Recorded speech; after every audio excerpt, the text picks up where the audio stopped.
बाबा ने कहा है कि आने वाली आगे जो समय है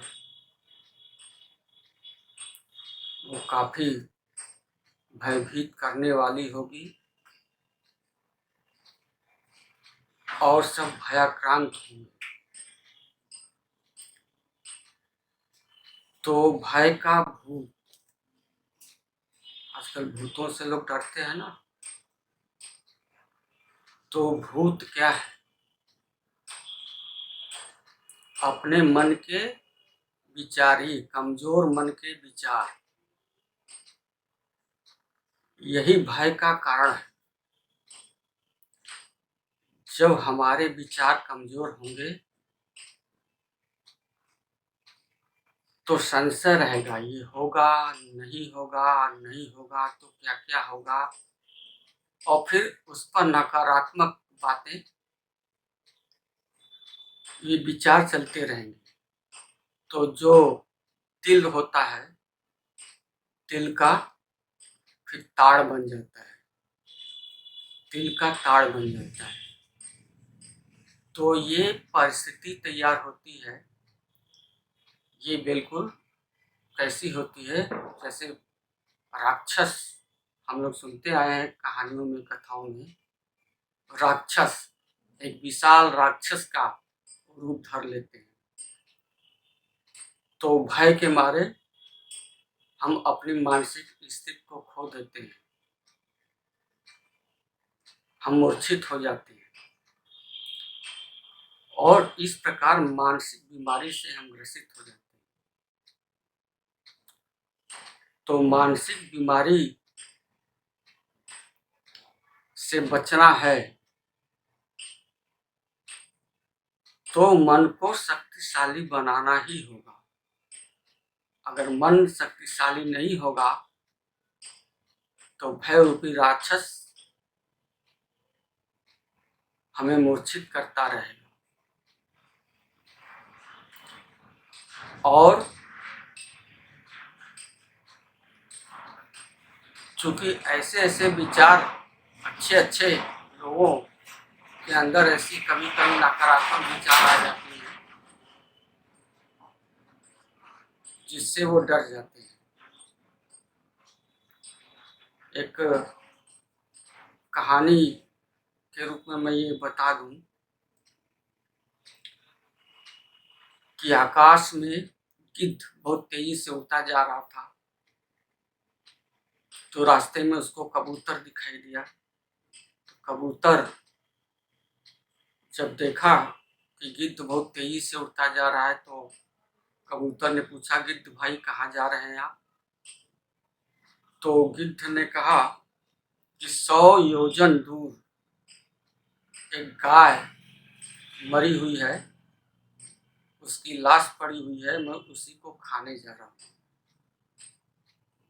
तो कबूतर ने कहा अच्छा ठीक है। तो गिद्ध ने पूछा कि तुम कहाँ जा रही हो? तो कबूतर कहती है कि उस गाय के, जिस गाय को आप खाने जा रहे हैं, उस गाय के खुर में एक सरसों का दाना है, एक सरसों का दाना है खुर में फंसा हुआ। उसके पैर, जो गाय के पैर में खुर होता है, उसके पैर दोनों के बीच में एक छोटी सी सरसों का दाना फंसा हुआ, मैं उसी को खाने जा रही हूँ। अब ये देखिए कि सूक्ष्म दृष्टि, दूर दृष्टि तो है, सूक्ष्म दृष्टि भी है कबूतर की। और गिद्ध की क्या होती है? केवल दूर दृष्टि, उसमें सूक्ष्मता नहीं है। फिर भी कबूतर के आगे अगर कोई बिल्ली आ जाए तो इतना डर जाती है कि आंखें उसकी बंद हो जाती है और वो बिल्ली का शिकार हो जाती है। जबकि कबूतर के पास पर्याप्त समय होता है, जब तक बिल्ली आती उसके पास तब तक वो उड़ जाती, लेकिन भय के कारण वो आंखें बंद हो जाती, उसकी सारी दृष्टि खत्म हो जाती है। सोचने समझने देखने का दृष्टिकोण ही चेंज हो जाता है, बिल्कुल बंद हो जाता है। चेंज नहीं बल्कि बिल्कुल बंद हो जाता है। तो भय ऐसी दृष्टि के लोगों को भी भयाक्रांत करके मूर्छित कर देता है, अतः वो परिस्थितियों के शिकार हो जाते हैं। और एक कृष्ण धारावाहिक आ रहा था या आ रहा है, उसमें एक दृष्टांत हमने देखा था कि कृष्ण बलराम जब गुरुकुल में थे तो वहाँ के जो आचार्य हैं उस आश्रम की रक्षा के लिए पारी पारा सबको पहरे पर, रात्रि के पहरे पर लगाते थे। तो एक दिन बलराम का समय आया और बलराम रात में जागरण करके पहरा दे रहे थे, तभी एक राक्षस आता है और राक्षस को वो देखते हैं तो वो डरने लगते हैं। जब बलराम ज्यों-ज्यों डरते जाते हैं, उनके अंदर डर पैदा होता जाता है, त्यों-त्यों राक्षस का रूप बड़ा होता जाता है और अंत में राक्षस का रूप इतना विकराल हो गया कि बलराम मूर्छित होकर गिर पड़े। अब दूसरे दिन कृष्ण का नंबर आया रात्रि जागरण के लिए, तो कृष्ण पहरा दे रहे थे, जागरण कर रहे थे, तभी फिर राक्षस आया। राक्षस इनको डराने की कोशिश किया, ये बिल्कुल डरे नहीं, बिल्कुल निश्चिंत भाव से डटे रहे और उसकी हरकत को देखते रहे, मुस्कुराते रहे। तो राक्षस का जो आकार है वो छोटा होता जाता था। जितना भी डराने की कोशिश करता था, कृष्ण बिल्कुल नहीं डरते थे, वो उतना ही निश्चिंत भाव से वो खड़े थे। अंत में राक्षस का रूप इतना छोटा हो गया कि कृष्ण उसको हाथ में पकड़ लिए, पकड़ के गुरुकुल में आए। तो सुबह हुआ तो बलराम मिलते हैं उनसे पहले, तो बलराम कहते हैं कि आपको कोई राक्षस मिला था? तो कृष्ण कहते हैं कि आपको भी मिला था क्या? हमको तो मिला था, इतना विशाल रूप था, पहले तो देखने में छोटा था पर इतना विशाल हो गया कि हम मूर्छित होकर गिर पड़े। तो कृष्ण हाथ से उस राक्षस को दिखाते, क्या यही था? हाँ, ये तो यही था, पर इतना छोटा कैसे हो गया, फिर खिलौने की तरह। तो परिस्थितियां, कहने का मतलब परिस्थितियां ही भूत हैं, वो दानव हैं। तो उस परिस्थितियों से अपने कमजोर मन के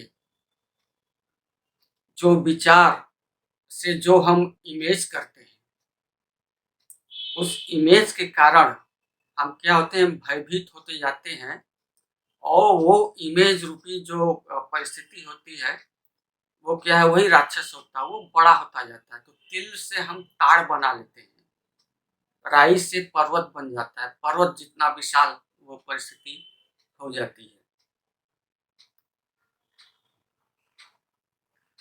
तो ऐसी स्थिति में हम निडर जब तभी बन सकते हैं जब अपनी मन की स्थिति को मजबूत करेंगे, क्योंकि भय आज हर मनुष्य के अंदर भरा पड़ा है। घर से बाहर जाने पर भय लगता है, ऑफिस कार्यालय में आज क्या होगा उसका भय लगता है। तमाम तरह की बातें हैं जो कि बात बात पर आदमी हमेशा भयाक्रांत बना हुआ है। तो मन की स्थिति को शक्तिशाली बनाना है, और ये बनेगा कैसे? हमारे मन के जो कमजोर विचार हैं उनको शक्तिशाली विचार में, सकारात्मक विचार में कैसे हम परिवर्तन कर सकते हैं। तो बाबा ने सबसे पहले तो ही बताया कि ये एक राजयोग है। राजयोग के द्वारा ही अपने मन को शक्तिशाली बना सकते हैं, क्योंकि ये जो मानसिक बीमारी का कोई इलाज नहीं है। उसका एक ही इलाज है, राजयोग। मन को शक्तिशाली बनाना। जब मन शक्तिशाली बन जाएगा तो हमारे जो नकारात्मक हैं, अननेसेसरी हैं, जो व्यर्थ के थाट हैं, विचार हैं, वो खत्म होते रहते हैं और हमारे अंदर पॉजिटिव थाट चलते रहते हैं। और पॉजिटिव थाट कैसे आएंगे? बाबा हमें रोज मुरलियों के माध्यम से पढ़ाते हैं, नए नए पॉइंट देते हैं। उसमें धारणा करने की मुख्य प्रतिदिन 2 पॉइंट देते हैं। उन्हीं 2 पॉइंट पर अगर हम विचार सागर मंथन करते जाएंगे तो पाएंगे कि कितनी गहराई में हम मोतियों के साथ, हीरे पन्नों के साथ ये हम खेलते जाएंगे। मन आनंदित होने लगता है और मेरा मन भी उस परमात्मा के साथ जुड़ा रहता है। जब परमात्मा से प्रीत बुद्धि बनी रहेगी तो उनकी मुरली से भी प्यार होगा, उनकी पढ़ाई से प्यार होगा और मुरली के पॉइंट की धारणा भी होगी। और धारणा के आधार पर विचार सागर मंथन चलेंगे और मंथन से जो मक्खन निकलेंगे, जो अमृत निकलेगा, वो अमृत पान करते रहेंगे, दूसरों को कराते रहेंगे। तो फिर आत्मा क्या है? वो अमर लोक में चली जाती है, अमर लोक का मालिक बन जाती है। कहते हैं ना कि समुद्र मंथन से जो अमृत मिला वो देवता लोग के हिस्से में मिला और देवताएं अमर हो गए। अमर होने का मतलब है कि देवताएं अमर लोक के मालिक हो गए। उसको हेवन, पैराडाइज, स्वर्ग, बहिष्ठ, गार्डन ऑफ अल्लाह आदि नामों से जाना जाता है। तो उस दुनिया के मालिक बन जाते हैं और ये परमात्मा के द्वारा ये सारी नॉलेज दी जाती है।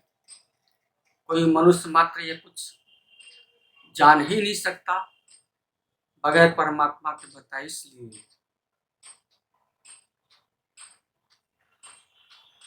इसलिए बी होली, बी राजयोगी। तो राजयोगी बनेंगे तभी आप अमरलोक के मालिक भी बनेंगे और इस संसार की हर परिस्थितियों का असर हमारे ऊपर नहीं पड़ेगा और हमेशा हमारी स्थिति अचल अडोल रहेगी और हम हमेशा सदा हंसते और मुस्कुराते रहेंगे। अच्छा, इसी के साथ ओम शांति।